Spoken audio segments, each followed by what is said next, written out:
Bon dimanche à vous tous, ceci est le podcast L'Évangile du dimanche, au micro Père Baldo Alagna, et l'Évangile de ce deuxième dimanche d'avant, c'est l'Évangile de Marc au chapitre 1er, les premiers 8 versets.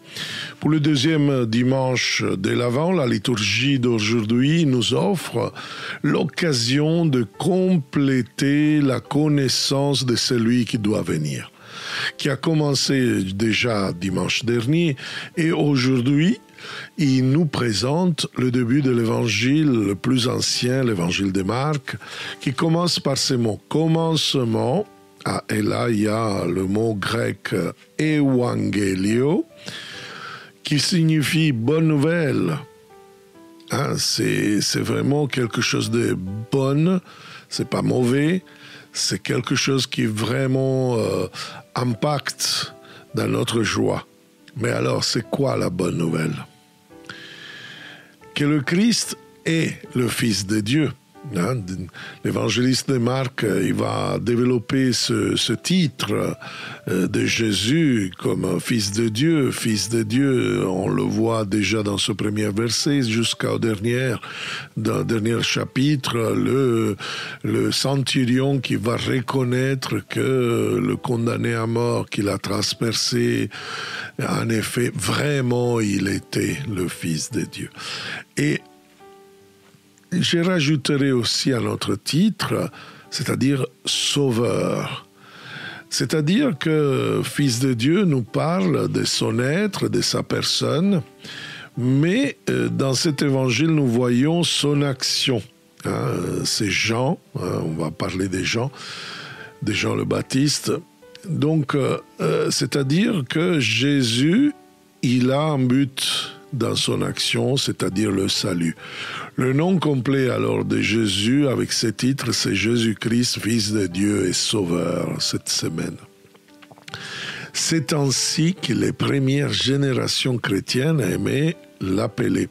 C'est pour cela qu'il portait le signe du poisson. Aujourd'hui, beaucoup d'entre nous avons parfois l'adhésif du poisson dans nos voitures, dans nos maisons, etc. En effet, ça rappelle le mot grec « ictus », lesquelles lettres constituent les initiales du mot Jésus-Christ, Fils de Dieu, Sauveur.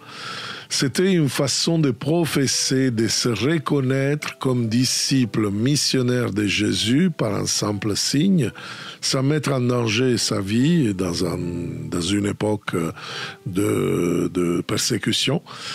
Et donc, nous voyons vraiment qu'ils reconnaissent que Jésus n'est pas simplement le Fils de Dieu, donc il est Dieu, hein, comme le Père, mais il est aussi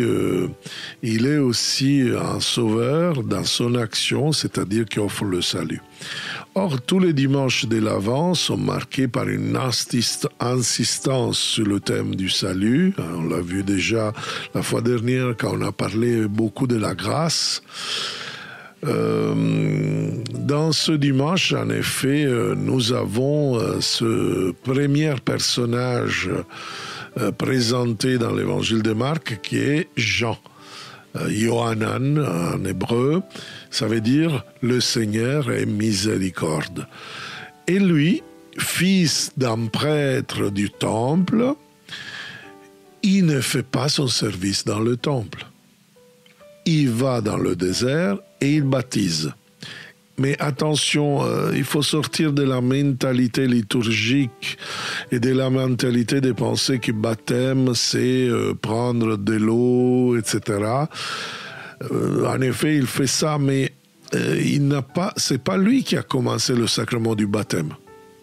Attention, hein, parce que en effet, ce baptême, le mot baptême en soi en grec veut dire immersion. Immersion dans un liquide, dans l'eau. Donc, dans ce cas-là, vous voyez bien, il cite Marc, Isaïe, le prophète, « Voici que j'envoie mon messager en avant de toi pour ouvrir ton chemin. Voix de celui qui crie dans le désert, préparez le chemin du Seigneur, rendez droit ses sentiers. C'est-à-dire que va faire quelque chose que l'Église va assumer comme baptême, mais il manque encore en effet de quelque chose. Et c'est pour cela qu'il va proclamer un baptême de conversion pour le pardon des péchés. Donc, c'est très important que nous comprenions la signification de ce geste, qui n'est pas un véritable rituel, c'est-à-dire pas comme le baptême comme aujourd'hui. Un esclave, en effet, au temps de Jésus, il recevait sa liberté, et le jour qu'il rentrait dans sa liberté, il était immergé dans l'eau. Donc l'esclave, métaphoriquement, il était mort à l'esclavage. Donc l'esclave mourait pour renaître à la vie nouvelle, à la vie de personnes libres. Donc c'est un peu ce geste qui veut vraiment annoncer quelque chose qui commencera, qui a nécessité de commencer avec Christ Jésus. Et il ne peut pas être pris vraiment dans cette mentalité qui sera un peu la théologie du baptême, qui va être développée par l'Église, et grâce justement à un mystère pascal que Jésus a donné. Donc, si vous voulez, Jean prêche ce baptême, cette immersion, plutôt cette conversion, un changement de vie. Et nous voyons par exemple dans le grec, il y a deux façons d'indiquer la conversion. L'une qui indique le retour à la religion, au rite. C'est pour ça que moi je ne veux pas penser de cette interprétation, parce que c'est justement le personnage de Jean qui est contre tout rituel, contre tout retour à la religion, ainsi comme l'institution à Jérusalem, jusqu'à son père, il vivait. Lui est fils de prêtre, il doit être dans le temple. Dans le temple, on offrait beaucoup de sacrifices, dont un sacrifice pour le pardon des péchés, je vous rappelle. Donc là, Jean est contre ce terme, ne l'utilisera pas. Les évangélistes n'utilisent pas le terme de la conversion, de retour au véritable rituel. Ce n'est pas la véritable adoration. Parce que Jésus va justement dans l'évangile de Jean au chapitre 4 à la Samaritaine, il va parler de véritable adoration. Ce n'est pas le rituel qui, par exemple, le pape parle, que certaines parfois arrivent à la confession en faisant de la confession comme une machine à laver. Et non. Ce n'est pas une machine à laver. Ce n'est pas quelque chose qui, en effet, va se produire automatiquement. Parce que la conversion demande justement quelque chose de plus, c'est-à-dire la corroboration entre deux parties, la partie du don de Dieu et la partie de celui qui veut changer, qui veut se convertir. Alors l'ensemble de deux, il produit justement le pardon des péchés, qui est la personne qui a la contrition et après le sacrement donné par un homme, mais en effet c'est Dieu qui va donner le pardon à cette personne. Donc, on n'a pas besoin de retourner à Dieu, mais d'accueillir le don de Dieu, à manière, pas à manière comme ça passive, mais à manière active ou proactive encore mieux. Donc, de l'aimer pour après changer notre vie et vivre bien la dynamique de l'amour. Justement, le projet de Dieu, c'est que nous, on est dans la charité. Pour cette raison, ils utilisent dans notre évangile un terme qui indique un changement intérieur profond qui implique un changement de comportement. mais sans forcément la force de Dieu pour changer. Donc, nous pouvons résumer ainsi. Si avant, aujourd'hui, vous avez vécu par vous-même le changement, la conversion est vivante pour les autres. Eh bien, quel est l'effet de cette conversion? Le pardon des péchés. Alors, vous voyez, c'est vraiment intéressant de voir dans cet évangile qu'en effet, ceux qui en effet est ce messager qui, le prophète dit, j'envoie mon messager en avant toi, c'est Dieu qui parle à travers la voix du prophète, justement, en avant toi pour ouvrir ton chemin. Voix de celui qui crie dans le désert, préparez les chemins du Seigneur, rendez droit ses sentiers. Alors vous voyez, c'est pour cela que les gens arrivaient à lui pour la conversion. Alors Jean, il proclamait, il dit notre évangile de Marc, un baptême de conversion pour le pardon des péchés. Vous voyez cette expression, un baptême de conversion, ce n'est pas un baptême au nom du Père, du Fils et du Saint-Esprit. Hein? C'est un baptême qui, en effet, il dit en avant et en après. Maintenant, tu fais un choix, tu vas vers Dieu pour le pardon des péchés. Mais il s'agit là d'un défi retentissant. Le pardon des péchés a lieu à Jérusalem, dans le temple, en apportant des sacrifices, en se soumettant à une liturgie. Alors Jean défie l'institution religieuse. Il va dans le désert et quelle est la réponse du peuple? Ils ne vont pas suivre les prêtres. Ils vont venir chez Jean. La réponse du peuple est incroyable. Ils étaient baptisés par lui dans le Jourdain. Vous voyez, toute la Judée, tous les habitants de Jérusalem se rendaient auprès de lui, il nous dit Marc. Et ils étaient baptisés par lui dans le Jourdain en reconnaissant publiquement leurs péchés. Vous imaginez qu'est-ce que ça veut dire ça? Pourquoi le Jourdain avait été le dernier passage des Juifs dans la terre promise, qui maintenant, donc les Juifs sortis de l'esclavage d'Égypte, sortent de l'esclavage, ils passent du Jourdain pour la vie libre, la vie nouvelle.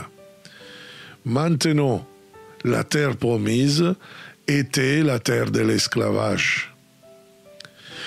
Et cette activité de Jean-Baptiste ne vient pas seulement de toute la Judée, mais même des habitants de Jérusalem qui avaient à 2 pas le temple pour obtenir le pardon des péchés. Le temple, les prêtres ne sont pas crédibles. Et ont compris ces gens que le pardon des péchés ne peut pas passer par un rite, par une liturgie qui est complètement vouée au rien, mais par un changement profond de vie qui alors ouvre au mystère pascal qui va ouvrir la véritable liturgie, qui va ouvrir à la véritable adoration, véritable culte. Bien sûr, les autorités vont alors le faire payer parce que le pardon des péchés a été obtenu par des offrandes, des sacrifices et donc des revenus économiques. C'était ça le but des prêtres à ce temps-là. Et ne doit pas être le même des prêtres d'aujourd'hui. L'activité des Jean le Baptiste touche précisément l'un des nerfs exposés de l'institution. Vous voyez, Jean va proclamer quelque chose d'intéressant. Voici venir derrière moi celui qui est plus fort que moi. Je ne suis pas digne de m'abaisser pour défaire la courroie de ses sandales. C'est l'image justement du véritable époux, de la veuve, c'est-à-dire que le mari est mort. Dieu était un peu chassé du culte de la véritable foi d'Israël. Et il y avait besoin d'un véritable époux qui reprend l'épouse qui est veuve. Alors, il prend l'image justement de celui qui doit prendre l'épouse pour donner des enfants au mari qui peut-être n'a pas eu des enfants. Alors, c'est la loi du Lévirat, où l'époux, il prend les sandales et il peut défaire la courroie des sandales de l'épouse. Donc Jean dit, moi je ne suis pas digne de défaire la courroie de ces sandales, parce que je ne suis pas l'époux, je ne suis pas le Messie d'Israël. Moi, dit Jean le Baptiste, je vous baptise avec de l'eau. C'est-à-dire, je t'aide à changer ta vie, mais je ne peux pas te communiquer, et non plus à moi-même, de vivre cette nouvelle réalité. Et il y a l'annonce, là, de la venue de Jésus. Mais lui vous baptisera dans l'Esprit Saint. On sait bien de Luc, de Jean, que, Jean le Baptiste, c'était le cousin de Jésus. Mais là, nous voyons une annonce solennelle de Jean le Baptiste qui annonce en effet que le mystère de Jésus va ouvrir à l'Église une nouvelle immersion, l'immersion dans l'Esprit Saint, le baptême dans l'Esprit Saint. Et là, il utilise justement une expression chère au renouveau charismatique qu'aujourd'hui, grâce à Pape François, nous proposons dans toute paroisse. Pensez au cours Alpha qui propose la retraite de l'Esprit Saint en proposant le baptême dans l'Esprit Saint. Ça devient une réalité dans beaucoup de paroisses. C'est vraiment le pape qui demande que dans toute paroisse, nous pouvons proposer le baptême dans l'Esprit Saint. Parce que c'est une réalité que l'Église a un peu négligée dans les derniers siècles. Et grâce à ce mouvement, à ce mouvement de grâce, qui est le renouveau charismatique, continue à exister et doit continuer à exister. Pourquoi? Pour rendre l'Église ce qu'elle est appelée à être déjà dans le moment de la Pentecôte et pas encore. C'est-à-dire dans cette expérience de l'événement pascal, de l'événement de Jésus-Christ, qui vient à Noël, mais il viendra aussi à la fin des temps pour nous juger. Donc, comme dit le psaume aujourd'hui dans cette fête, justice et paix s'embrassent. Donc, vous voyez, c'est très intéressant. C'est très intéressant parce que, en effet, la communauté primitive, réfléchissant plus tard sur la vie terrestre de Jésus, il voit dans son mystère, un mystère de naissance, un mystère de salut, justement une œuvre de salut. Les guérisons corporelles qu'il accomplit ont une valeur salvifique. Le verbe grec qui dit salut, c'est le verbe sozo, sozomai, qui est présent des milliers de fois dans le Nouveau Testament et qui dit justement parfois guérison, parfois libération, parfois il dit consolation, parfois il dit plénitude. Et sont les signes que le salut qui se réalise en Christ Jésus investit l'homme tout entier, pas simplement dans son corps, pas seulement sur l'âme, mais particulièrement dans l'esprit. La prédication de Jésus a un but, a une valeur salvifique. Elle apporte cette connaissance parfaite de la volonté de Dieu, attendue comme l'un des plus grands biens messianiques. Pensez à l'expression du prophète qui dit « Il nous enseignera ses voies ». Mais c'est surtout dans le mystère pascal de la mort et résurrection que se réalise vraiment la signification du salut de Jésus-Christ. Le Nouveau Testament y voit un nouvel exode, une nouvelle alliance, la rédemption. Le pardon des péchés, on l'a dit, comme effet justement d'être immergé dans le Saint-Esprit que Jésus baptisera, dans laquelle Jésus nous baptisera. Tout cela était attendu dans l'Ancien Testament et symbolisé par le rite de la Pâque juive, par la figure du serviteur d'Yahvé, pour citer le prophète Isaïe. Et l'Église apostolique ne parle pas du salut dans l'abstrait, mais à la base de tout ce qu'elle dit, il y a une expérience concrète, et je dirais charismatique, c'est-à-dire que le salut dans le Christ devient un don. Mais pas un don qu'on ouvre avec un rituel, pas un don qu'on ouvre avec une religiosité presque magique. Alors, 3 gouttes de larmes de dragon ou je ne sais pas quoi, style Harry Potter. Non! La liturgie dans l'Église maintenant est vie, n'est pas mort.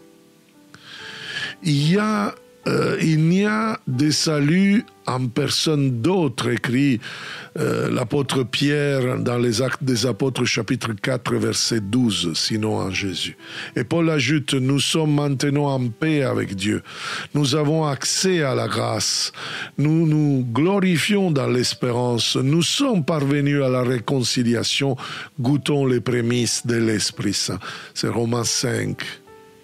Vous voyez tout cela grâce à Jésus-Christ, qui est maintenant habituellement appelé notre Sauveur, Seigneur, Fils de Dieu et Sauveur.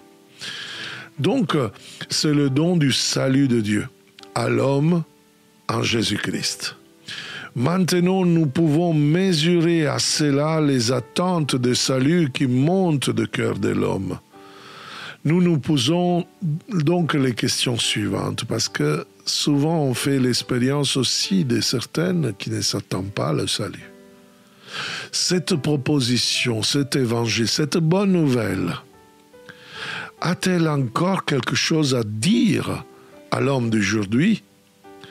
Répondent-ils vraiment à nos attentes, aux attentes des personnes? L'idée que l'homme s'est fait aujourd'hui du salut est fortement influencée par 2 propositions du salut, qui sont également globales et qui viennent bien sûr de notre histoire. La libération du besoin, aujourd'hui, on parle beaucoup d'oppression économique, c'est à partir de Marx, c'est à partir d'une certaine mentalité un peu basée sur l'économie. D'un côté Marx, après le capitalisme, après une certaine mentalité qui il veut absolument que nous sommes libres de dépenser, mais finalement nous sommes esclaves parce qu'on a des besoins toujours plus grands. Alors le SMIC, ça suffit pas. Alors, etc. Ça, c'est la première proposition de salut humain, la libération du besoin. L'autre, c'est la libération du désir que la psychanalyse de Freud a complètement impacté et qui aujourd'hui arrive à des niveaux incroyables. La libération aujourd'hui, dans l'Église, ce n'est plus quelque chose que nous pouvons mettre de côté. Je sais, j'ai cité Marx et Freud, qui sont certainement des dangers, même pour l'Évangile.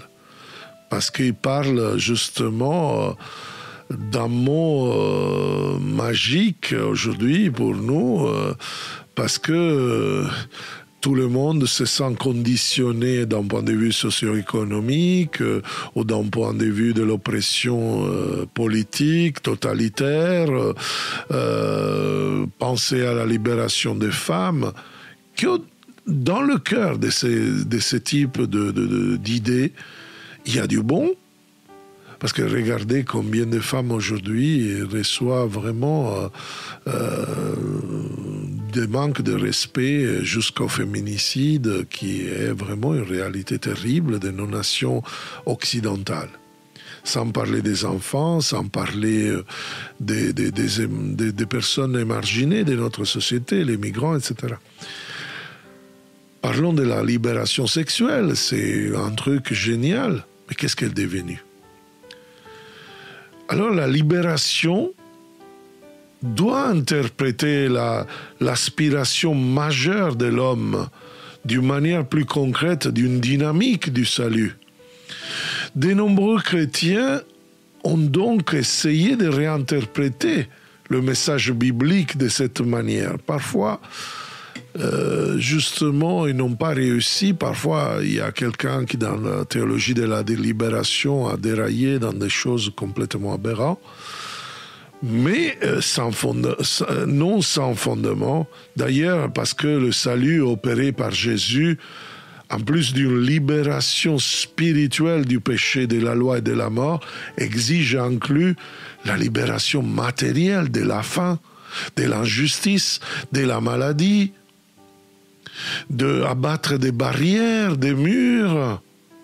Eh bien, l'Église aujourd'hui prêche l'Évangile des pauvres, l'évangile d'aller à la rencontre du migrant, l'évangile de porter la bonne nouvelle aussi en prison, même avec toutes les règles de la laïcité. Moi, je suis un aumônier en prison, et en prison, le directeur, le surveillant sait bien la valeur salvifique, la libération que nous pouvons apporter, même dans des lieux où les gens sont des criminels, ont fait du mal, et parfois ils ont perdu la boussole. Alors, l'Église aujourd'hui ne peut pas se contenter du mot de libération pour exprimer toute l'expérience du salut dont elle est porteuse. Il faut chercher peut-être une nouvelle théologie. Il y a aussi le mot guérison. Nous, à Emmaüs.com, on propose des retraites de guérison. Et il faut chercher des traductions du mot salut, une annonce du salut kérigmatique. Peut-être il faudrait vraiment s'investir sur une dynamique qui en effet va purifier la libération sectorielle, ambiguë de certaines idéologies pour avancer l'annonce du salut de l'Évangile. Et en effet, dans la Bible, ce mot existe déjà. C'est l'un des plus récurrents de la Bible, en tout cas celui que l'évangéliste Jean, par exemple, utilise constamment, où les autres auteurs placent le mot salut, c'est le mot vie. C'est la vie. La vie est salut. Aujourd'hui, pour nous, la prière, même certaines neuvaines, même le chapelet, des prières tout faites, ne sont pas une religiosité, sont la vie. La liturgie ne peut pas devenir une mort, mais doit être une proposition de vie. En effet, la gloire de Dieu, écrivait saint Irénée, c'est l'homme vivant. Même du point de vue de l'homme, y a-t-il quelque chose qui puisse parler plus efficacement et chercher la vie? C'est ça que nous devons chercher en cherchant de proposer l'Évangile. Que veut l'homme sinon vivre? De quoi voulez-vous être délivré, sinon de ce qui mortifie la vie, c'est-à-dire du besoin, de la douleur, du péché, de la mort? Eh bien, Jésus s'est présenté comme celui qui veut et peut donner la vie à tout homme, à toute femme. Jésus est venu, dit dans l'évangile de Jean, chapitre 10, verset 10, « Je suis venu pour qu'ils aillent la vie et qu'il aille en abondance. » Sa chair, son être est tout. pro mundi vita, disaient les latins. C'est-à-dire pour le monde, pour que le monde ait la vie. Hein. C'est le verset 52 du chapitre 6 de Jean. Alors vous voyez, c'est la vie. C'est la vie que nous annonçons à Noël. Donc ce n'est pas l'anniversaire de Jésus qu'on va fêter le 25. Mais c'est le Messie qui naît et qui transforme la vie, qui nous donne le Fils de Dieu et le Sauveur. Donc, qui nous fait devenir des enfants de Dieu, donc nous fait naître à nouveau par le baptême dans l'Esprit Saint et qui nous donne justement le salut, qui nous donne le salut parce que, en effet, le Saint-Esprit ne va pas seulement nous donner le pardon des péchés, mais il va nous donner la force, il va nous donner l'énergie divine qui nous rend capables, cohérents de combattre le péché, la tentation, le diable, le mal, la mort, pour vivre la vie nouvelle. Voilà. L'Église a des raisons de se réjouir dans ce temps d'avant. Adventus, aller vers quelqu'un, donc n'est pas simplement un temps d'attente, mais un temps d'aller, de sortir, de se revêtir des vêtements du salut, de revêtir des vêtements de la justice, mais cela ne suffit pas. Elle doit aussi faire germer le salut, pas simplement à ceux qui croient, mais aussi pour tout le peuple, comme un jardin fait germer des graines. Elle doit être un levain de vie parmi les hommes. C'est notre tâche de chrétiens. C'est pour cela que nous n'arrêtons pas de prier pour la guérison, d'annoncer l'évangile du salut, et l'Avent nous donne cette possibilité, nous le rappelle.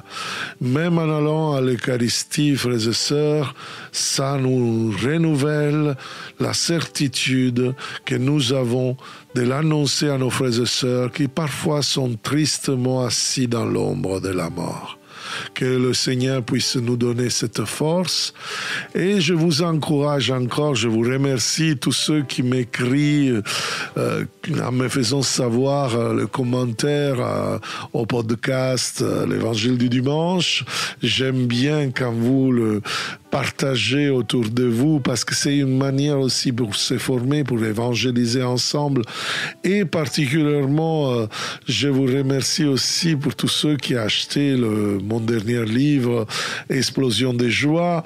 Donc, si vous voulez, je vous invite à offrir pour Noël à vos proches une explosion de joie. Oui, ce livre que j'ai écrit, vous le trouvez en Amazon.fr, vous le commandez, vous le offrez, vous le lisez, vous annoncez la joie du salut, parce que si on est sauvé, si vraiment on est baptisé dans le Saint-Esprit, comme nous dit Jean dans l'Évangile d'aujourd'hui, nous pouvons exploser de joie, nous pouvons vraiment donner les joies de la bonne nouvelle, de cette vie dans le Christ, dans le Saint-Esprit.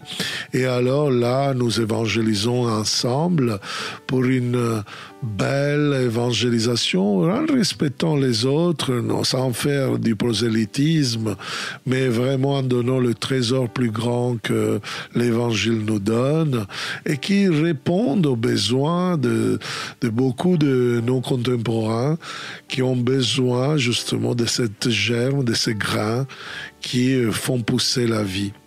Au nom de Jésus-Christ. Amen. Très bien. Je vous remercie pour l'écoute et au dimanche prochain. Ciao.